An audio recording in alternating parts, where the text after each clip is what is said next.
Howdy, folks. This is Alan, and with today's news. And what I have for you today is from Equidia. I get emails from them. It says, "The hidden agenda behind free speech." And hear what it says there. It says, "The newly freed bluebird is already chirping truth. And the truth is setting a tidal wave of serious ramifications. But there is so much more than what you're being told, and I am betting only you know a small fraction of these truths. By the end of this letter, I'll have you second guessing everything. Before we get to it, a little persuasion is in order. Last month, the Biden administration tweeted an outrageously misleading claim under the White House handle. The tweet read, "Seniors are getting the biggest increase in their Social Security checks in 10 years through President Biden leadership." Oh, I said that nasty word, president. Technically, they didn't lie, but they did leave out an important detail. Social Security checks are tied to inflation. So when prices rise at the highest rate in 40 years, of course, the benefits increase. It certainly doesn't mean seniors are better off in any way. In other words, Biden administration spun inflation as a political achievement. Ironically, Twitter fact-checked the claim and added the following notation. Seniors will receive a large Social Security benefit increase due to the annual cost of living adjustment, which is based on the inflation rate. The ironic is that the Biden administration pushed Twitter to add this fact check feature in the first place. A day later, the White House tweet was gone. Just like that. Twitter curbed the spread of misinformation that politicians, in this case the Democrats, would have exploited for political gain.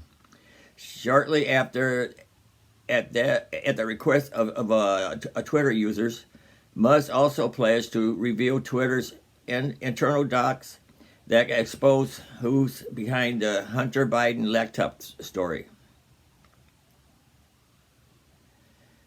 It says, "We can't overstate what a critical inflection point in American politics this was.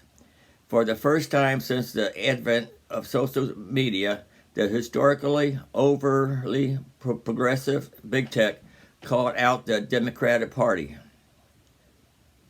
And what's followed behind closed doors may be just the beginning." Musk says irreversible change. When Musk took over Twitter, I thought even if Musk committed to free speech, wasn't that clever PR, that Democrats would eat him alive. And they tried. They called on the Committee of Foreign Investment in the United States to probe Twitter on an exception, as I wrote in, "Who owns Twitter and why does it matter?" Even though CFIUS usually scrutinizes businesses in which foreigners hold a controlling stake, on October 31st, Senator Chris Murphy, Democrat, Connecticut, demanded that CFIUS would make an exception. As you know, CFIUS has the responsibility to reveal transactions that would result in an American business being controlled by a foreign person. However, CFIUS must also reveal non-controlling investments in certain sensitive U.S. businesses, including companies that develop critical technology and businesses that possess sensitive personal data on U.S. citizens. The purpose of these reveals is clear: to protect the national security interests in the United States and in American citizens. It's not yet clear whether CIFIUS will follow through, but it doesn't matter anymore because it turns out big tech no longer answers exclusively to Democrats. After Musk revoked Twitter monetization policies, Apple immediately boycotted Twitter by taking down its ads. And according to Musk, the company later threatened to yank Twitter from the App Store altogether. See, here's a tweet from Musk. Apple has also threatened to withhold Twitter from its App Store, but won't tell us why. He didn't share details, although it's obvious that the order came from higher up. It just doesn't make sense for one of the world's biggest companies to alienate half its customers. But Apple temper tantrum didn't last long. Soon after the news broke, Tim Cook was called onto the GOP carpet. According to an anonymous whistleblower, last Tuesday, Cook met with 3 Republican leaders in the House. There, another source saying the meeting is yet to take place, but the agenda is the same. The next day, Musk paid a visit to Apple's headquarters, and conditionally, the issue was settled. And this is from the Hill here. In a late afternoon tweet, Musk thanked Cook for taking me around Apple's beautiful headquarters in California and said they had a good conversation. Among other things, we resolved the misunderstanding about Twitter potentially being removed from the App Store, Musk wrote. Tim was clear on that Apple never considered doing so. Let me skip down to this.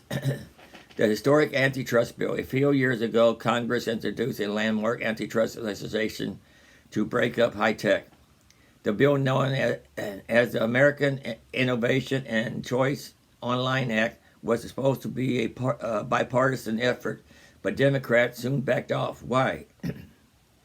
Part of it was money, obviously. A recent report from Bloomberg showed that Silicon Valley had poured nearly $100 million to sway Democrats from pursuing the bill. But it wasn't just the money. Big tech convinced Democrats that if they passed this bill, they would lose the power to censor content.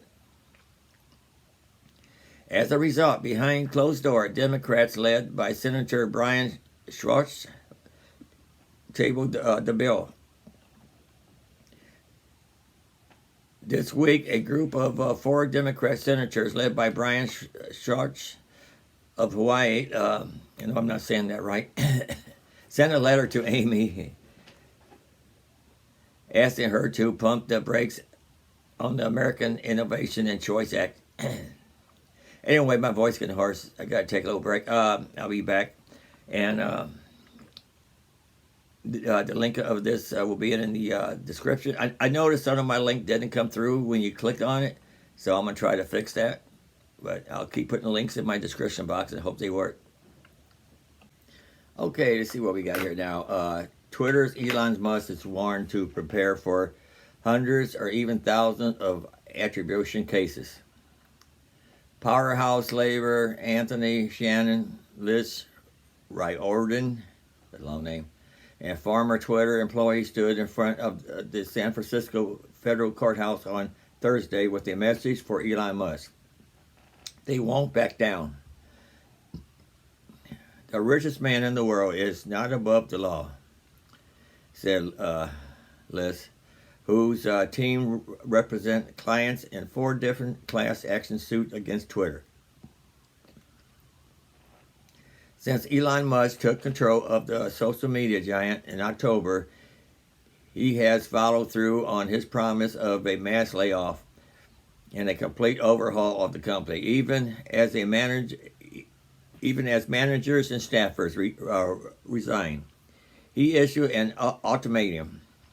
commit to a new hardcore Twitter 2.0 at which employees are expected to work long hours or leave with 3 months' worth of severance. The lawsuit came instantly. As questions continue to swirl around Musk's next move, ex-employees, through their attorneys, are seeking every possible avenue to obtain the benefits they feel entitled to in the aftermath of the takeover, after they may face a long road ahead before they see any results, in part because many uncertainties remain over how they will proceed. The first case was filed one day before Twitter's first round of mass layoffs, November 4th, as one of the lead plaintiffs, this guy here, couldn't say his name. Carnett was the first employee to be terminated from Twitter and has also filed charges with the National Labor Relations Board for unfair labor practices. The case alleged Carnett was a part of the layoff, but and did not receive proper notice under the Federal and State Worker Adjustment and Reinstatement Notification Act or severance pay. Anyway, you can read the rest of this in my description box. Let's see what else I got for you here. Tied New Hampshire race, Spurs at redo. Why aren't voters talking about it? Rochester, New Hampshire residents are intrigued but not exactly shocked when a state house of representative race in the small city of Rochester ended in a deadlock last month. 970 votes cast for the incumbent Democrat, 970 for the Republican challenger. In the purplish state of New Hampshire, where Rochester sits between the liberal southern seacoast and the more conservative lakes region, at its center, the tie only confirmed that people already knew. Their city is 30,000 like their country, and split. And in life, like many Americans, they are trying to navigate the divide with a careful approach.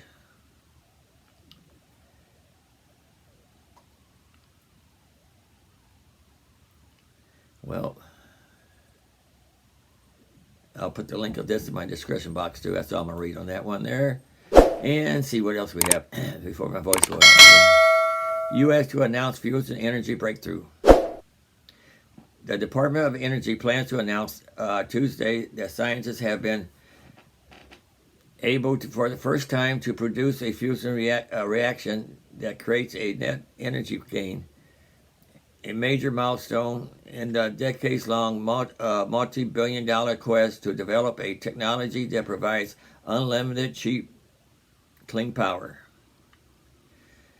The aim of fusion research is to replicate the nuclear reaction through which energy is created on the sun. It is a holy grail of carbon-free power that scientists have been chasing since the 1950s.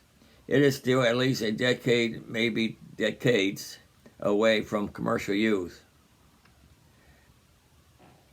But the latest development is likely to be touted by the Biden administration as an affirmation as a massive investment by the government over the years. Huge amounts of public and private funds have been funneled into the fusion race worldwide with the aim of ultimately manufacturing fusion machinery that could bring electricity to the grid with no carbon footprint, no radioactive waste, and far fewer resources than it takes to harness solar and wind power.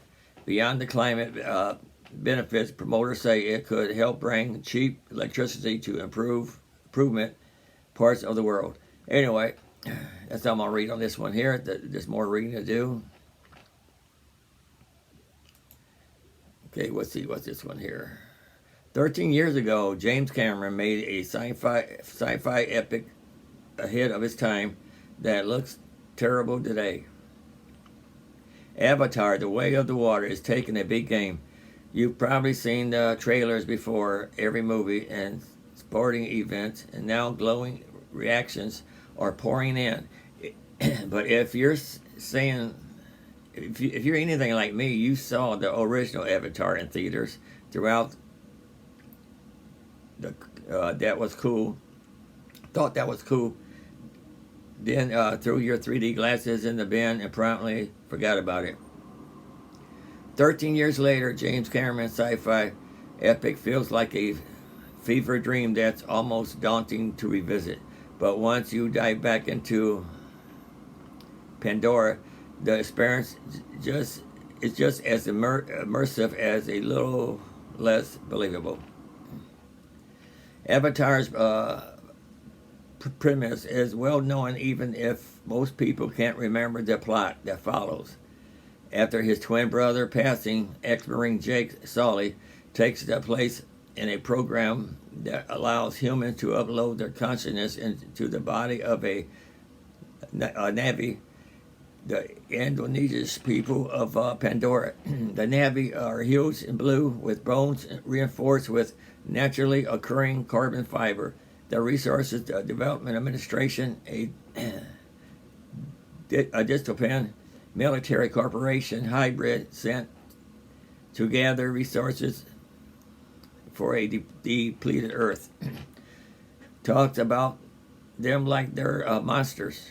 Anyway, you can read the rest of this in my description box. My voice started to get hoarse. I'm going to take a short break and be right back.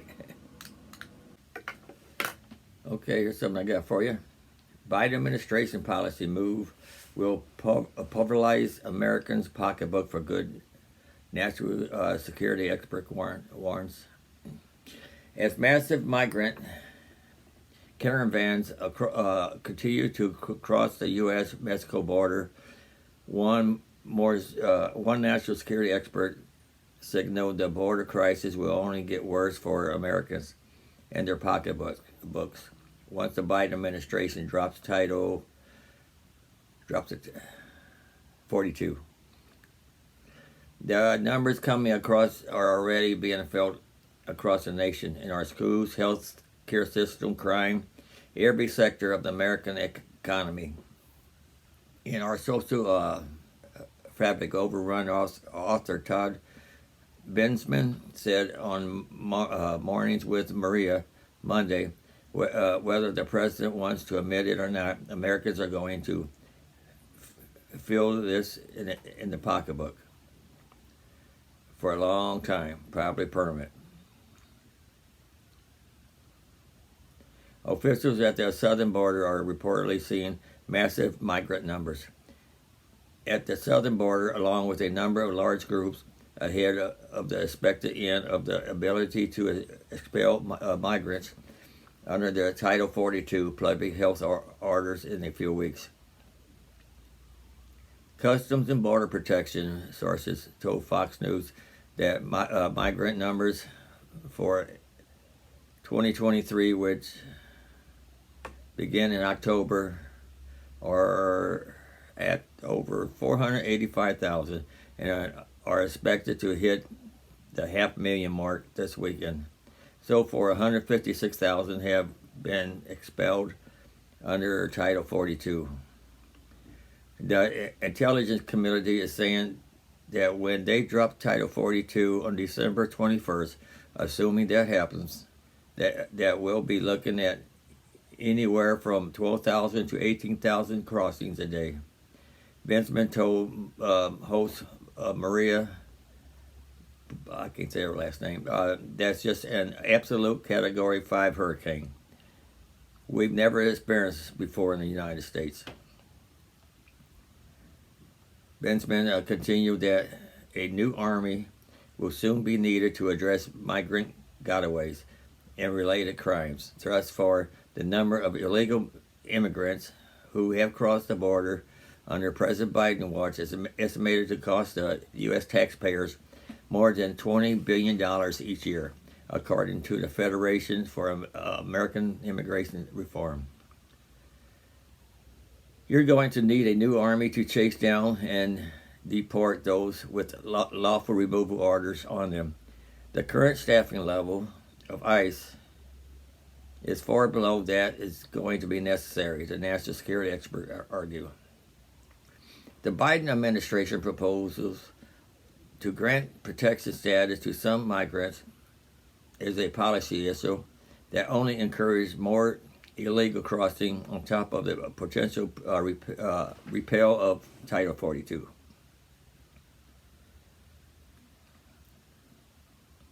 Let's listen to a little bit of this here. As Vice President, he did not visit the border. Joining me right now is National Border Patrol Council Vice President and Border Patrol Agent Art Del Cueto. Art, it's good to see you this morning. Thanks so much for being here. Do you have any record of Joe Biden being at the border? No, I don't. But, it's not really surprising for this administration. This is the same administration that continues to say the border is secure despite all the video proof and the pictures of the large groups that are coming across the border, the proof of the fentanyl and the heroin and the methamphetamines that continues to get seized. It's not a surprise for them to say they've been down here. I mean, under their watch, I guess the border is secure, and they probably just live down here nowadays, and I haven't even noticed it. Well, it's just incredible to me that the White House public relations person can sit there and lie to Peter Doocy. I mean, the American people know that this president has never been to the border. Even Kamala Harris did not go to the actual border when she went there. She went to... but it's not secure either. Yeah, and it's not secure, right? Fox News national correspondent Griff Jenkins has been to the border plenty, and he tweeted this yesterday. In just the El Paso sector alone, 1,926 migrant encounters in the last 24 hours. 2,000 people in 24 hours, bringing fiscal year to date 2023 up 257% compared to a year ago. Title 42 is about to be lifted later on this month on December 21st. Art, what are you expecting when Title 42 goes away? We've seen how chaotic it is now, but once they remove Title 42, it's going to be, pretty much an open invitation to everybody to just claim asylum and get released into the United States waiting their court date. That's actually what's going to happen. It's a public invitation for criminals to continue to reign on our southern border, and I don't see this administration doing anything about it. It's really frustrating. It's been... Leave it to the White House and Biden. They're destroying this country. They don't care. They really don't care. You can watch the rest of this. I have a link in my description box if it goes through. So, okay, here what we have next. What happens to all of the old EV batteries? As the future turns electric, consumers are wondering where their car batteries come from and what happens to them when they are replaced. It's smart to worry about the environmental impact these things have on our planet. We will take a closer look at the EV battery process and start to finish, from recycling to the old to building the new. Your questions are sure to be answered here. This is from Top Speed. EV batteries are a serious business. One would think that once a electric vehicle begins to age, they throw the whole thing in a car crusher at the local landfill. That might be how things were done in the very old days, but not anymore. Battery recycling are growing rapidly over the past couple of decades and is now standard practice when handling this potentially toxic waste. While there is a lot of work happening to push forward the manufacturing of EVs in order to replace fossil fuel cars forever, a lot of people are also working to make sure that EV batteries are being reused, repurposed, and recycled properly. This process has largely been left up to the EV companies themselves, especially in California, where EV sales are expected to completely replace gas-powered cars by 2035. The more EV cars we get, the faster the rate of vehicle retirement will become. This means We need to be ready to handle all of those incoming batteries. But how does this process work exactly?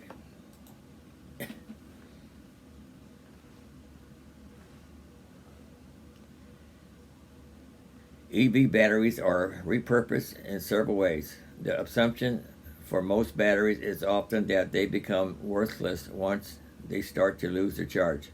And yes, if you simply dump them into a trash can or on its way to the landfill, it's not going to be good for the environment. But if given to the proper collection, most likely the car company itself, when trading it in for a new one, then you will be doing the planet and the economy a favor. The batteries are often reused in other ways, such as being put into packs, multiple batteries combined on your local power grid or private off-grid to store energy via solar power during the day while dishing it out at night. Think about the next time you are sucking up power in your man cave late at night. Old EV batteries become new batteries. Even after being repurposed, batteries will continue to lose their charge over time and eventually die. Here comes the part with a heavy dose of science. Thanks to advancements in the industry, hydrometallurgy, something like that, is what's primarily used to break apart, separate and recycle the various components that make up car batteries. This process is not cutting edge. It's actually been around for well over a decade now, and it continues to evolve and get better each year. Essentially, the event goes like this. The batteries are dumped into giant shredders and cut them into small pieces. The shredder mix is then dumped into water where the plastic floats is separated from the metal in the metal sinks. The plastic is recycled and the metal is separated and reused to make, you guessed it, new batteries. Many of these recycling companies are based right here in the U.S., and while they might alter the process slightly here and there, the core essential remain the same. The best part is that these companies report EV battery material recovery rate as high as 98%.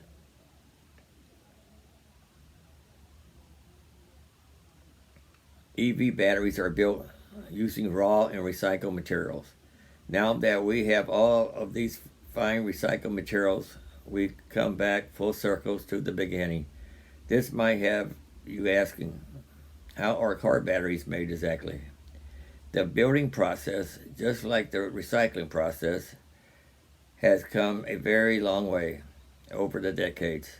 The old lead and acid batteries are being phased out fast, and lithium-ion batteries are taking their place.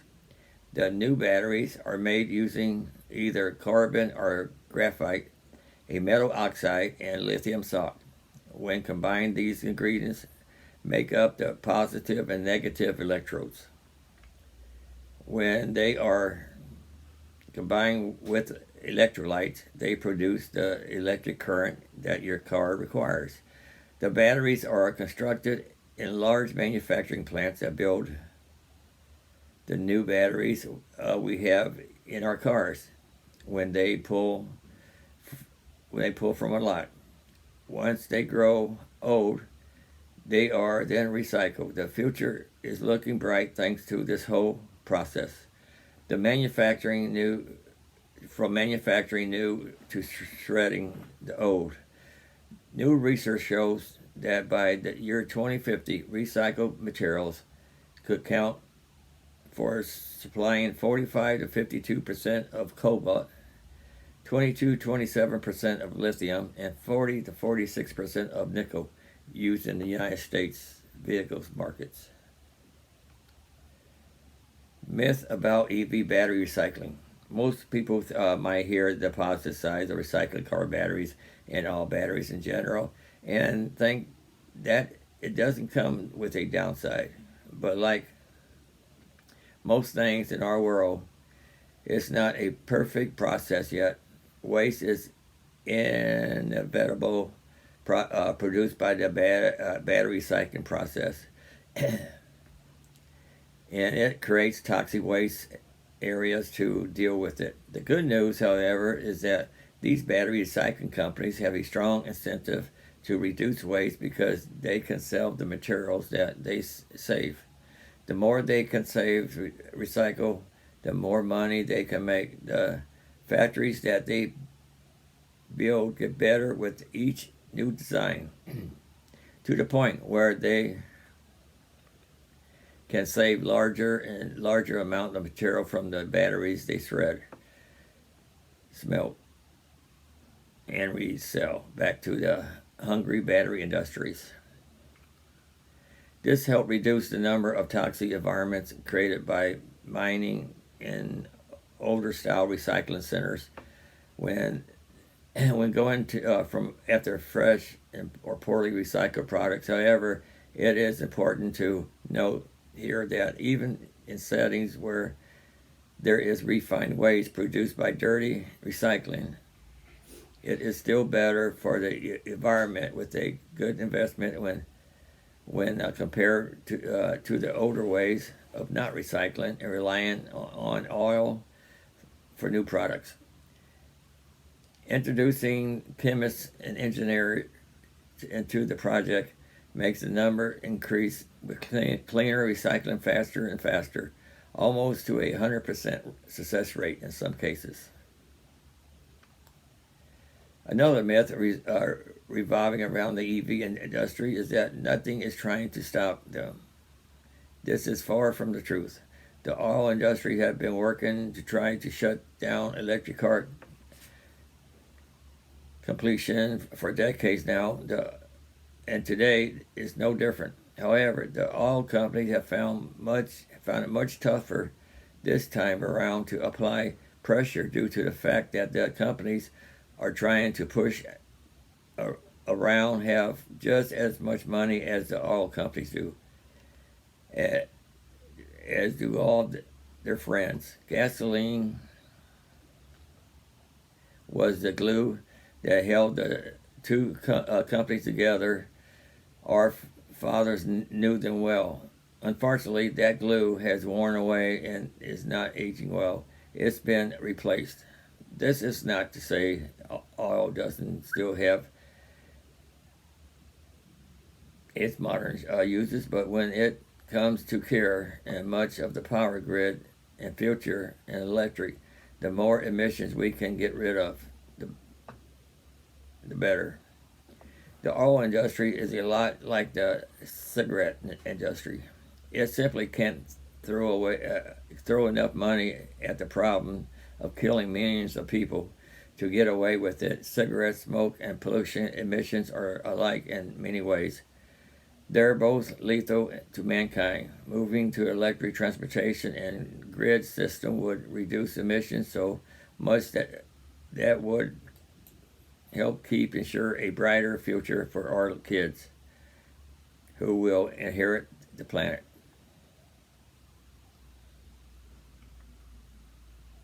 Well, let's see. I might read one more to you here. I saw something earlier. Here it is right here. Toyota halts car sales and production for U.S. Toyota stopped sales and production for this auto in the U.S. market. Toyota is known for a lot of different things, mainly automobiles, but the company also makes sewing machine, forklifts, robotics, boats, and even houses. Of course, the main line of business Toyota handles is automobiles. I didn't know they make all the other stuff. Well, I knew forklifts, but while being a true leader in the automotive industry, Toyota has dealt with its own setbacks. Toyota launched a sub-series car brand, Scion, I didn't know they made Scions. In 2003, to try to capture a younger buyer's market. But in the end, Toyota decided that it did not need an entire separate brand to bring in younger customers. And that was the end of the Scion in 2016. James Jacob with HotCars.com lists the most notable models that Toyota has discontinued, like the Toyota FJ Cruiser, a replacement of the Land Cruiser. While Toyota still makes the FJ Cruiser, it is not available in the U.S., but it is available in Australia. Toyota also dropped the Venza, citing poor sales performance among other reasons. Other models discontinued by Toyota include the Supra, Cresta, 2000 GT, Soarer, Celica MR2, Solara, and Carina. A lot of these I have never heard of. Well, that's all I got for you today.